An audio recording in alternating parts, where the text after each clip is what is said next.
For our Sunday Moravian text reading, I've picked the reading from Amos chapter 5, 18 to 24. If you've not had a chance to read it, pause now, take a few minutes to read the passage, and then watch the rest of this video. So Amos the prophet is speaking out the words of God, a serious warning and rebuke. Woe to you who long for the day of the Lord. He says, why do you long for the day of the Lord? Now, the day of the Lord, well, there are at least three layers to that, and I just want to briefly unpack that today. Firstly, for those first hearers, the day of the Lord would be this significant moment just about to happen, a day of judgment and a day of justice. Secondly, the day of the Lord would be fulfilled in the life of Jesus. And finally, the day of the Lord speaks of Jesus' return, his second coming, when all things are made new, and I long for that day. So why does Amos say, woe to those who long for the day of the Lord?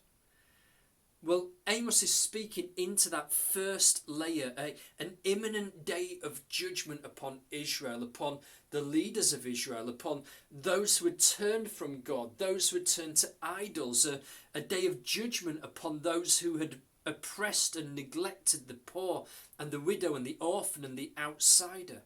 Upon those, God's judgment was about to fall.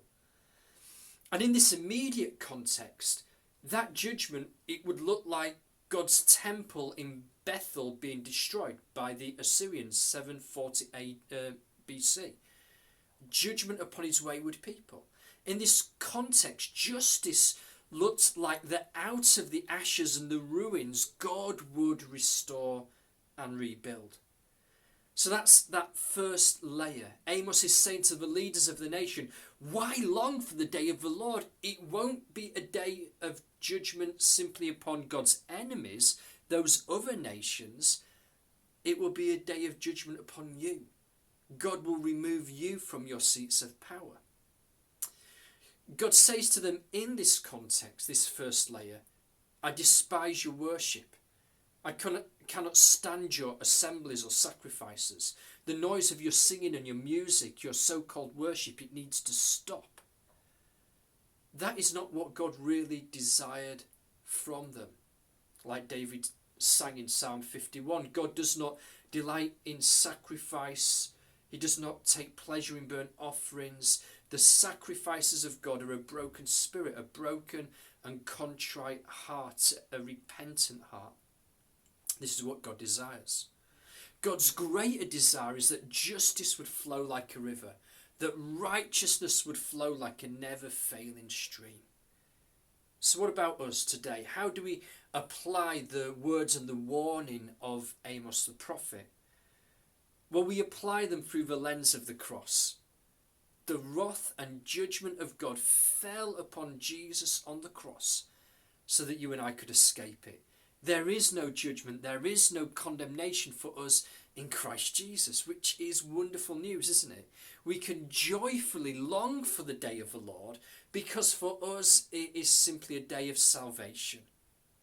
So rather than these words being a threat to corral us into good behaviour, it describes how we are empowered to live in Christ, how the Spirit empowers us and leads us. And God's desire has not changed. True worship isn't a song that we sing or a gift that we give. True worship is about living out that justice and that righteousness. Justice, mishpat, acting to right the wrongs experienced by the marginalised. And righteousness, tzedakah, right and equal relationships enjoyed in community. So my question to you this Sunday is this: how will we worship Jesus today? How will we worship him with justice and righteousness? So have a blessed day, living in his grace, outworking his kingdom.